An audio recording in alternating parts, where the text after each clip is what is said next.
안녕하세요. 김태훈의 현명한 투자자 방송 시작하겠습니다. 오늘은 SK스퀘어에 대해서 좀 말씀을 드리겠는데요. 이 SK스퀘어는 예전 그 SK텔레콤에서 ICT 사업 투자 분야반을 떼어뜨려서 하나의 중간 지주회사를 만든 회사입니다.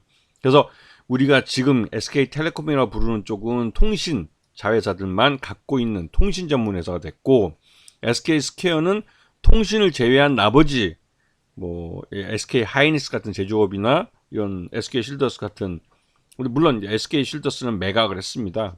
근데 여기에 얽힌 얘기도 많은데요.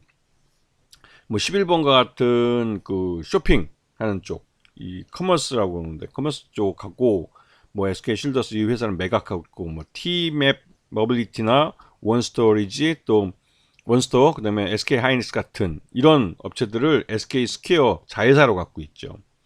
근데 이 중에서 SK 실더스는 제때 타이밍에 상장을 못 시켜서, 이것도 그 SK 실더스를 회사를 키울 때 외부 투자자들 FI로 이제 외부 투자자들 받아들인 게 있는데요. 이들을 한 5천억이 넘는 돈을 돌려줄 시기가 됐습니다. 그 원금을 돌려줘야 되는데, 이제 IPO를 못했기 때문에 돌려줘야 되는데, 그 돌려주는 게 쉽지 않죠. 왜냐면 5천억이라는 돈을 어디서 현금으로 마련을 해서 줘야 되는 거기 때문에, 결국은 이 SK 실더스라는 회사를 이 스웨덴의 발렌베리 가문의 이 상업 펀드에다가 매각을 했습니다. 이게 이제 한 3조 원이 좀 넘는 가격에 매각한 걸로 알려져 있는데요. 이제 그 중에서 이제 이 3조 원을 매각한 돈 대금들 중에 FI 쪽에 줘야 될 돈들 빼고 하면 실질적으로 SK가 가져간 돈은 그렇게 큰 것 같지는 않습니다. 그래서 지금 현재 이슈가 되고 있는 건 그 자회사인 11번가가 여기도 약 한 5천억 정도를 외부 FI, 그 외부 이제 재무적 투자하죠. 재무적 투자인데 투자 받은 게 있습니다. 이게 이제 올해까지 해서 IPO를 해야만 이 약속, 이 투자 기간에 대한 이 약속이 이행이 되는 건데, 그게 안 되면 내년에는 이 SK 스퀘어가 콜옵션을 발행해서 이 FI들이 갖고 있는 지분을 되사주기로 계약이 되어 있습니다. 근데 문제는 한꺼번에 5천억이나 되는 돈을 주고 이 주식을 다시 되사야 되기 때문에 굉장히 큰 부담이 되는 거죠, 자금적으로도. 그렇기 때문에 이거를 콜옵션을 행사하지 않을 경우에는 드래그 얼롱이라고 해가지고 이 채권단이 자기들 지분과 최대 지분, 즉 SK 스퀘어가 갖고 있는 지분 일부를 해서 이걸 통으로 매각을 할 수가 있습니다. 그렇게 되면 경영권도 넘어가게 될 가능성이 크죠.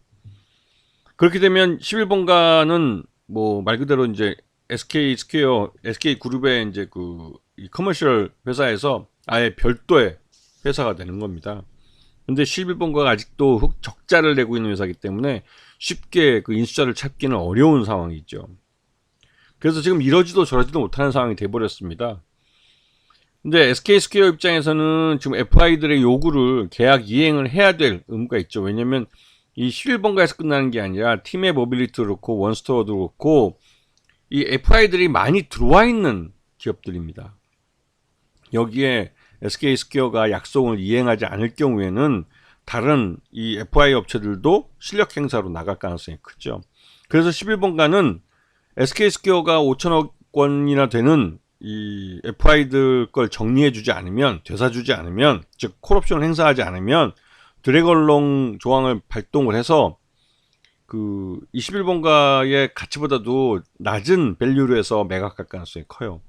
그렇게 되면 그 채권단은 채권을 회수할 수 있겠지만 SK 스퀘어 입장에서는 최대주 경영권을 빼앗길 수도 있는 상황입니다. 이런 부분이 지금 이슈가 되고 있는 거죠. 근데 여기서 이제 더 나가야 될 게 뭐냐면 SK 하이닉스입니다. SK 하이닉스는 올해 4분기까지 하면 약 10조 원이 넘는 손실이 발생하게 돼요. 이렇게 되면 내년으로 넘어갔을 때 이런 손실이 지속된다면 SK 하이닉스는 유상증자의 필요성이 대두됩니다. 그만큼 SK 하이닉스가 굉장히 어려워진 상황이죠. 그러면 최대 주주는 SK 스퀘어는 그 책임 경영을 위해서 유상증자에 나서야 되는데 이게 쉽지 않은 상황이죠. 왜냐면 지금도 5천억도 없어가지고 콜옵션 행사 못하는 상황에 이 SK 하이닉스에 대한 유상증자는 미니멈 2조에 3조 정도 되는 돈을 쏟아 부어줘야 되는데 이게 만만치 않은 겁니다. 그리고 그렇게 됐을 경우 SK 하이닉스 기존 주들에 대한 주당 가치 희석이 굉장히 크게 발생하기 때문에 이에 대해서 SK 하이닉스 기존 주들도 굉장히 반발할 가능성이 크죠. 하여튼 이렇게 SK 쪽은 재무적으로 굉장히 점점 더 어려워지고 있는 상황이죠. 근데 여기에 대해서 뭐 지금 SK그룹 오너는 지금 이혼 소송에 빠져들어서 하여튼 상황이 진짜 안 좋습니다. 항상 이 투자를 하실 때 결국은 우리 돈을 갖고 투자를 하는 그 경영자가 어떤 능력 있는 사람인지 이런 부분 경영자의 평판에 대해서도 반드시 확인해야 한다는 이유가 이런 데 있는 거죠. 자, 지금 보시면 SK 스퀘어에 이 회사는 지주회사로 투자 사업을 하고 있고 그 계열사인 SK쉴드스는 이미 경영권을 매각해서 전체 매출의 31% 하는 회사를 팔았습니다. 그리고 이제 그 다음으로 큰 게 이제 시윌버가 커머스 사업하는 쪽인데 이쪽이 전체 매출의 11% 정도를 차지하고 여기가 요번에 이슈가 터진 겁니다. 그래서 FI들 약 5천억 정도 되는 돈을 좀 돌려주기 위해서는 시윌버가는 이 콜옵션을 행사해야 되는데 이게 지금 어려운 상황이죠. 그 외에 다른 종목들은 뭐 그렇게 크게 못하지만 SK 하이닉스가 또 가장 큰 문제가 되고 있죠. 네. 자, 지금 보면 상태가 지금 SK 이 스퀘어의 그 자회사들 중에 상장이 가능할 것으로 예상됐던 SK 쉴더스나 시윌버가 모두 상장이 실패했고요. 원스토어도 그렇고 지금 콘텐츠 웨이브라는 것도 그렇고 T맵 모빌리티도 모두 적자인 상태로 알고 있습니다. 그러다 보니 이런 회사들을 적자인 상태에서 상장시키기가 쉽지 않은 거죠. 그래서 이것도 지금 시장에서는 또 문제가 되고 있는 겁니다. 자, SK 스퀘어의 실적을 보시면 올해 이제 3분기까지 해서 적자로 돌아서는 모습을 볼 수 있어요. 그렇기 때문에 굉장히 재무적으로도 어려운 자체적인 사업에서도 좀 어려운 상황입니다. 그리고 최대주 지분은 지주회사 SK가 30.01%를 갖고 있어서 나름대로 경영권은 안정돼 있는 회사로 알려져 있죠. 자, SK 스퀘어는 상장 이후에 큰 반원을 그리면서 지금 그나마 지난 그 1월 3일 날 찍었던 31,100원이 저가를 연중 최저가를 기록하고 그 이후 그래도 그나마 좀 상승세를 나타내면서 31,100원부터 해서 48,050원까지 지금 올라 있는 상태입니다. 하지만 이게 그 굉장히 좀 자회사들이 이게 이 회사가 지주회사이기 때문에 자회사들의 실적이 나쁜 상태이기 때문에 굉장히 좀 리스키한 상황이죠. 오히려 주가가 오른 게 더 이상하긴 합니다. 오히려 1월 3일 날 찍었던 연중 최저가가 오히려 SK 스퀘어에게는 더 어울리는 주가일 수도 있습니다. 그래서 지금 48,000원이라는 주가는 어떤 이유에서인지 인위적으로 끌어올려진 그런 주가로 보여지기 때문에 이 주가를 계속 지킬 수 있을지가 좀 의문입니다. 왜냐하면 SK 하이닉스가 여전히 적자를 기록하고 있고 지금도 그런 적자가 지속될 경우에 약 10조 원 정도의 순손실이 올해 찍히기 때문에 내년에는 SK 스퀘어가 무리를 해서라도 유상자에 참여해 줘야 된 그런 상황이 발생할 수도 있죠.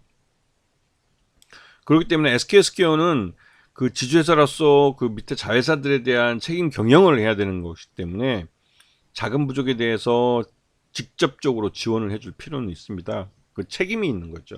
그런 부분 때문에 SK 스퀘어의 불확실성이 점점 커지고 있는 상황입니다.